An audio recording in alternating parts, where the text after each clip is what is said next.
Chcel by som vám predstaviť veľmi starú odrodu, je to odroda Rubinova.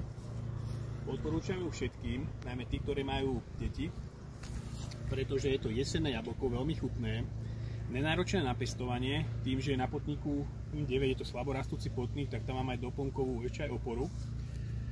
A prečo je to jablko veľmi zaujímavé, je to, že má veľmi takú jemnú textúru dužiny. Takže vaše deti, fakt to aj tie moje, si ju veľmi pochutnajú, že nemá takú pevnú dužinu a veľmi ľahko sa konzumuje.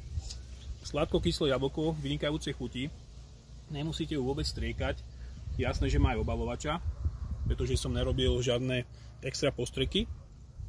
A odporúčam pre všetkých, kto chce do nejaké biozáhrade alebo kde nechce vôbec používať nejaké pesticídy, tak je to naozaj, je to veľmi dobrá odroda Rubinova a viete ju aj u nás kúpiť v Plantexe vo Veselom, na záhrada pomočka Plantex, rozvážame ich po celom Slovensku, takže vynikajúca odroda, vyskúšajte, nebudete banovať, čaute.